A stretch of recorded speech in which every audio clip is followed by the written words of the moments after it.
Chapter कितना 8 बल तथा गति के नियम। आज हम लोग पढ़ेंगे न्यूटन के गति के तीसरे नियम।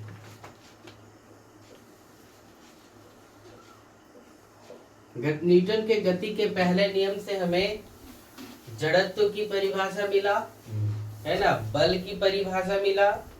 न्यूटन के गति के दूसरे नियम से हमें क्या, बल का परिमाप मिला, यानी F बराबर क्या मिला, ma मिला। और न्यूटन के गति के तीसरे नियम से हमें ये जानकारी मिलेगा कि यदि हम किसी को मारेंगे तो वो भी हमको मारेगा, क्रिया के प्रति प्रतिक्रिया होगा ही होगा, है ना। क्रिया के प्रति क्या होगा, प्रतिक्रिया होगा। जैसे एक एग्जाम्पल छोटा सा लीजिए, आप किसी बच्चे को या किसी को भी एक हाथ से क्या करते हैं, हल्का सा लगाते हैं। लगाने के बाद क्या होता है, बच्चे को भी चोट लगता है और आपके हाथ में भी क्या होता है, चोट आता है। तो क्रिया के विपरीत क्या होता है, प्रतिक्रिया होता है। अर्थात इस नियम के अनुसार कहा गया है कि क्रिया एवं प्रतिक्रिया बल समान होता है तथा एक दूसरे के क्या होता है, विपरीत होता है। हम यहाँ खड़ा हैं तो हम पे कोई बल लगेगा खींचने के लिए, तो हम यहाँ पर खड़ा होकर के क्या करेंगे, उसको खींचने के लिए देंगे क्या, नहीं देंगे, तो अपनी प्रतिक्रिया बल भी लगाएंगे। अर्थात इस नियम को प्रतिक्रिया का नियम भी कहा जाता है। समझ में आया। आपसे यदि कोई सवाल करे कि न्यूटन की गति के प्रथम नियम को आप क्या कहेंगे, तो बोल सकते हैं जड़त्व का परिमाप कहते हैं, है ना, या क्या बल की परिभाषा मिलता है। दूसरे नियम से हमें क्या मिला, तो बल का परिमाप मिल गया, यानी F बराबर कितना, ma मिल गया। और तीसरे नियम को क्या बोलेंगे हम लोग, क्रिया के विपरीत प्रतिक्रिया होता है। समझ गए क्या। जैसे बहुत सारे एग्जाम्पल आएंगे, लिखते हैं पहले। देखो इस नियम के अनुसार कहा गया, साथ में लिखते चलेंगे और समझते भी चलेंगे। इस नियम के अनुसार कहा गया कि क्रिया एवं प्रतिक्रिया बल, क्रिया एवं प्रतिक्रिया बल समान होता है। क्रिया एवं प्रतिक्रिया बल क्या होता है, समान होता है।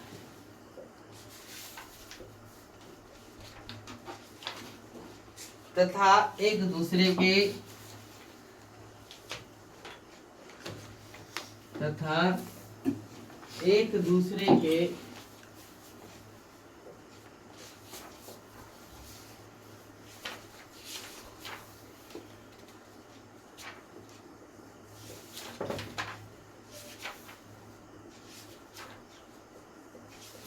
विपरीत होता है। एक दूसरे के क्या होता है, विपरीत होता है। इस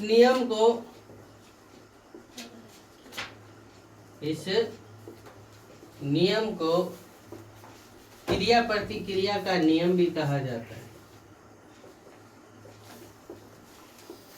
क्रिया प्रतिक्रिया का क्या, का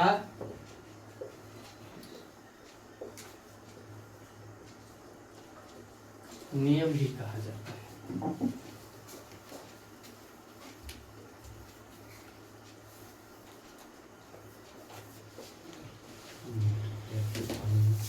इस नियम के अनुसार, ध्यान से समझिए, इस नियम के अनुसार किसी वस्तु पर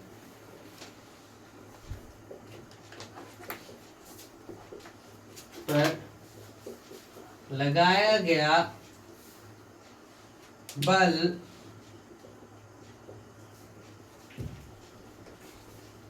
उस वस्तु के द्वारा लगाए गए, उस वस्तु के द्वारा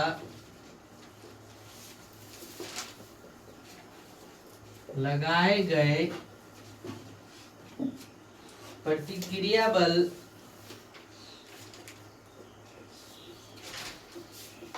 के बराबर तथा क्या विपरीत दिशा में होता है।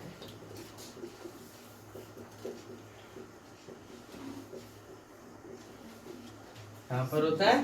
विपरीत दिशा में।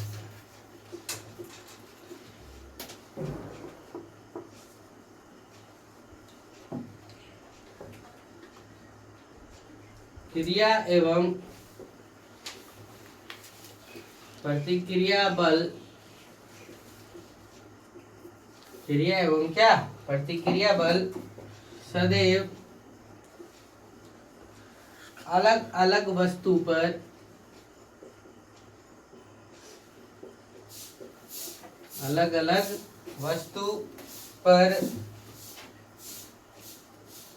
एक साथ कार्य करता है। अलग अलग वस्तु पर क्या करता है? एक साथ कार्य करता है। गति के तीसरे नियम से,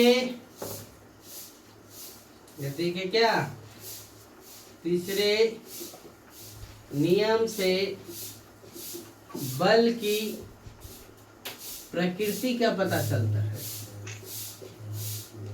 किसका पता चलता है? बल की प्रकृति का पता चलता है। क्या बोल रहे, ध्यान से सुनिए। इस नियम के अनुसार कहा गया कि क्रिया एवं प्रतिक्रिया बल क्या होता है? समान होता है तथा एक दूसरे के क्या विपरीत होता है। इस नियम को क्रिया प्रतिक्रिया का क्या नियम भी कहा जाता है।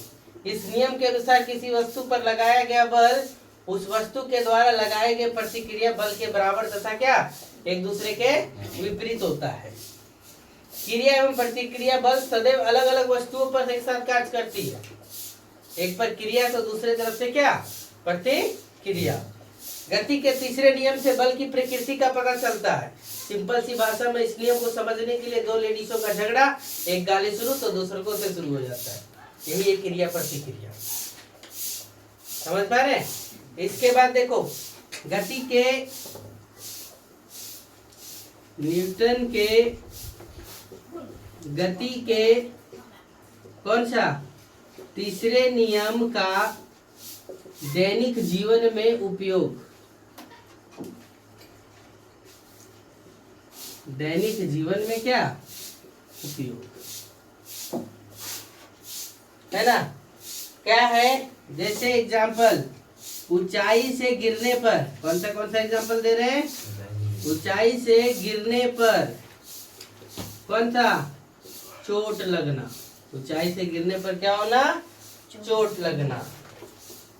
गोली जो मारता है ना बंदूक से, ध्यान देना, गोली जो चलाता है बंदूक से वो यहाँ रख करके ऐसे नहीं चलाता है। वो जब भी रखता है तो अपने यहाँ दबा करके चलाता है। इसके पीछे एक ही लॉजिक है कि क्या होगा, गोली आगे जाएगा तो ये किधर की ओर धकेलेगा? पीछे की ओर। आप कभी नाव में कूदे हैं?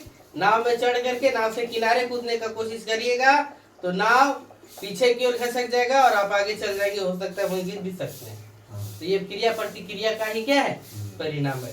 रस्सी कुआं में कोई पानी खींच रहा होता है, बाल्टी का एक टूट गया, वो उधर और आदमी किधर इधर गिर जाता है। एक बाल्टी कुआं के अंदर और ये क्या बाहर गिर जाता है। तो ये सब क्या है? क्रिया प्रतिक्रिया का ही क्या एग्जाम्पल है।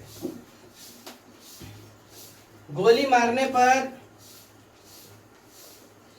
क्या लिख रहे हैं? गोली मारने पर पीछे की ओर झटका लगना,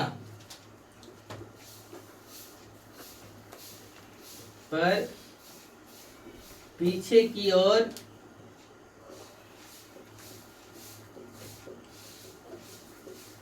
झटका लगना है ना।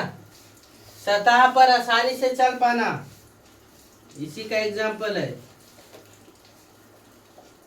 सतह पर आसानी से चल पाना है ना। घोड़ा गाड़ी का चलना,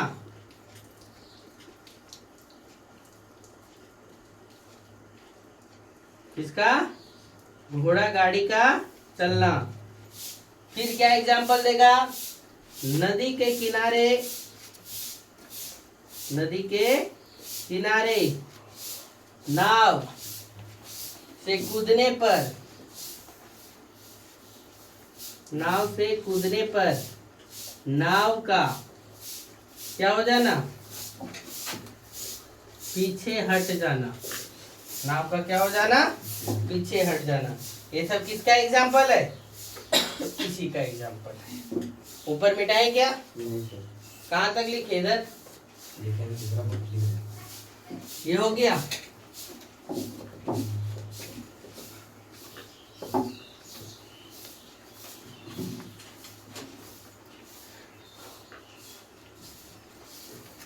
और एग्जाम्पल देखिए, रस्सी के सहारे कुआं से पानी निकालने पर, रस्सी के सहारे कुआं से पानी निकालने पर, रस्सी के सहारे कुआं से क्या करना, पानी निकालने पर या निकालने समय रस्सी का टूट जाना, रस्सी का क्या हो जाना, टूट जाने से पानी निकालने वाला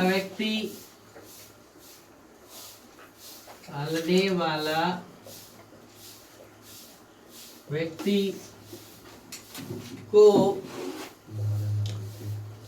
कुआं से दूर गिर जाना, ये सब एग्जाम्पल है। रॉकेट का ऊपर उड़ना, रॉकेट का क्या होना, ऊपर उड़ना, ये सब किसका एग्जाम्पल है, तो न्यूटन के गति के तीसरे नियम का क्या है, एग्जाम्पल है। इसी के बाद है संवेग संरक्षण का सिद्धांत। पहले इतना लिखे फिर आगे बताते हैं। चलो, संरक्षण का सिद्धांत क्या लिखा गया, संवेग संरक्षण का सिद्धांत। इस सिद्धांत के अनुसार क्या कहा गया देखिएगा। पहले इस सिद्धांत के अनुसार कहा गया कि क्या क्या कहा गया देखिएगा। जब तक किसी वस्तु पर, क्या लिखा जा रहा है देखिएगा, जब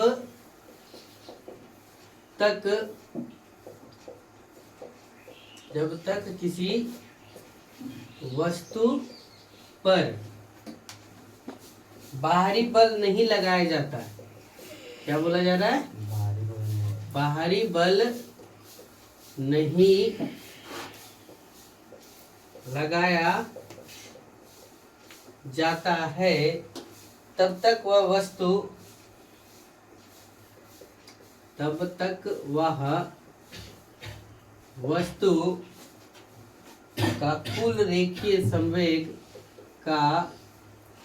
कुल रेखीय संवेग अचर रहता है। बताते हैं सारा, अचर रहता है। देखो, कोई वस्तु है, जैसे मार्कर है, इस मार्कर को हम यहाँ चुपचाप रख दिए, रख देने के बाद वही लिखा गया, जब तक किसी वस्तु पर यानी मार्कर पर बाहरी बल नहीं लगाएंगे तब तक ये जहाँ है वहीं रहेगा। इसका जो रेखीय संवेग है वो अचर रहेगा यानी नियत रहेगा, यानी 5 है तो 5 है, 10 है तो 10 है ना। लेकिन जैसे ही इसमें कोई बाहरी बल लगेगा ये क्या होगा, वेरी करना शुरू कर हो जाएगा। वही लिखा है कि जब तक किसी वस्तु पर बाहरी बल नहीं लगाया जाता है तब तक वह वस्तु का कुल रेखीय संवेग क्या रहता है, अचर रहता है। देखो, P से हम लोग मोमेंटम को दर्शाते हैं। P से किसको दर्शाते हैं, मोमेंटम। इसका मतलब होता है संवेग। मोमेंटम का मतलब क्या हो गया, है ना। M से हम लोग क्या दर्शाते हैं, मास को, एम से क्या दर्शाते हैं? मास। मास मतलब क्या? किसी वस्तु का वजन, द्रव्यमान जिसको हम लोग बोलते हैं। और भी से वेलोसिटी, भी से क्या दर्शाते हैं? वेलोसिटी। वेलोसिटी बराबर क्या होता है? वेग इसका हिंदी। और मोमेंटम बराबर होता है p बराबर होता है mv, है ना। यानी संवेग बराबर द्रव्यमान गुनी क्या? त्वरण। हाँ, संवेग बराबर क्या होगा? ध्यान से देखिएगा, द्रव्यमान गुने क्या? त्वरण। यह वेग बोलते इसको, त्वरण ना बोल करके क्या बोले? वेग। तो इसका एसआई मात्रक संवेग का निकालेंगे तो द्रव्यमान का एसआई मात्रक केजी होता है। द्रव्यमान को किस में तोलते हैं? केजी में। और वेग को क्या लिखते हैं? मीटर पर सेकेंड। तो संवेग का एसआई मात्रक क्या हो गया? संवेग का एसआई मात्रक क्या? केजी मीटर पर सेकेंड। संवेग देखो, इसी के आधार पर रॉकेट उड़ा पाते हैं, बंदूक से गोली निकलता है। किसके आधार पर? तो संवेग संरक्षण के आधार पर। देखिएगा, संवेग संरक्षण के आधार पर पहला क्या है? रॉकेट से या रॉकेट को आसानी से उड़ा पाते हैं। रॉकेट को क्या कर पाते हैं? आसानी से उड़ा पाते हैं। किसके सिद्धांत पर? तो संवेग संरक्षण के सिद्धांत पर। बंदूक से गोली निकलता है, बंदूक से क्या? गोली निकलना। ये सब किसके आधार पर है? तो संवेग संरक्षण के सिद्धांत पर। अर्थात, और भी ध्यान दो, दो वस्तुओं के संवेग, ध्यान से समझिएगा, दो वस्तुओं के संवेग का योग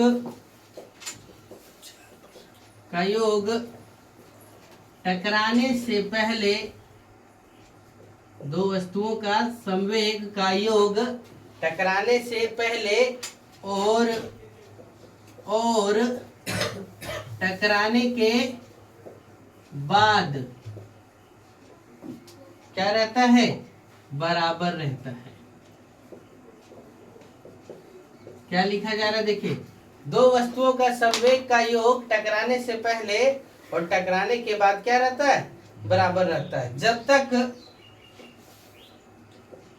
तक उस पर कोई असंतुलित बल कार्य ना कर रहा हो। क्या हो? जब तक कोई असंतुलित बल कार्य ना कर रहा हो। इसे संवेग संरक्षण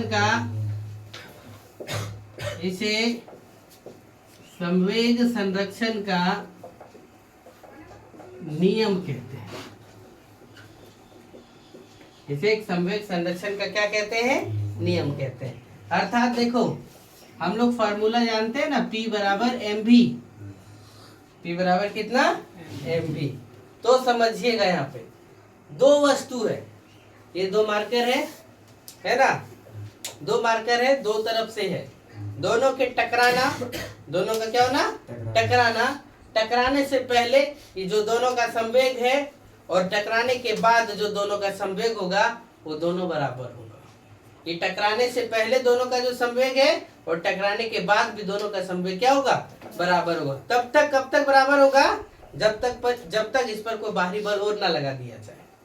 वही लिखा है कि जब तक इस पर कोई असंतुलित बल कार्य ना कर रहा हो, तो इसे संवेग संरक्षण का क्या कहा जाता है? नियम कहा जाता है। इसका फॉर्मूला देखो, P बराबर mv होता है ना। v मतलब वेग होता है और u मतलब प्रारंभिक वेग होता है और v मतलब क्या होता है? अंतिम वेग होता है। u मतलब क्या होता है? प्रारंभिक वेग और v मतलब क्या? अंतिम वेग। यहाँ पर थोड़ा सा इंडिकेट कर देते हैं। u मतलब हम लोग क्या लिखते हैं? प्रारंभिक वेग। और v मतलब क्या लिखते हैं? अंतिम वेग लिखते हैं। तो P बराबर हम लोग m भी जानते हैं, तो प्रारंभिक वेग और दो वस्तु है, कितने वस्तु रहेंगे? दो वस्तु रहेंगे, तो हम लोग लिखेंगे क्या? m u, है ना, m1 m a u, क्या लिखेंगे? m a u, मतलब ये पहले वस्तु का द्रव्यमान और उसका पहले वस्तु का क्या? वेग। क्या लिख रहे ध्यान से देखिएगा, m a मतलब क्या लिखाया? पहला वस्तु का द्रव्यमान, और ये क्या? प्रारंभिक वेग किसका? पहला वस्तु का। फिर दूसरा प्लस, दो वस्तु है ना, तो पहला का संवेग लिखा गया और दूसरा का संवेग mb, दूसरे वस्तु का द्रव्यमान गुने दूसरे वस्तु का क्या? वेग। ये हो गया बराबर, क्या होगा? संवेग बराबर होगा, बाद में भी बराबर होगा, इधर भी बराबर होगा। ये तो ये प्रारंभिक वेग लेके चले और वहां क्या? अंतिम वेग। यानी तो क्या लिखाएगा? m a v a plus m b, क्या होगा? v b। समझ गए क्या? ये दो वस्तु का पहले का संवेग, योग का संवेग, और दो वस्तु के टकराने के बाद का क्या? संवेग।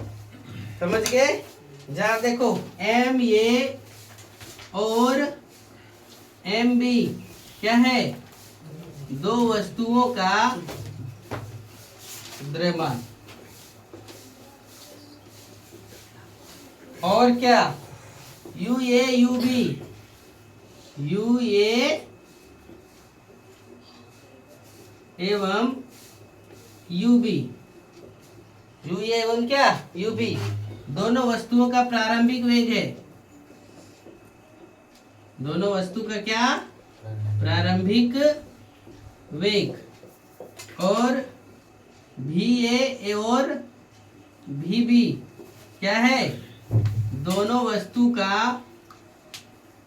कौन सा वेग? तो अंतिम वेग है। समझ गए? आज यहीं तक। कल फिर इसका एग्जाम्पल जब बताएंगे तो आपको और डिटेल से समझ में आ जाएगा कि इसका प्रयोग हम कैसे करेंगे। ठीक है? आज यहीं तक नोट करिए, फटाक से चलो।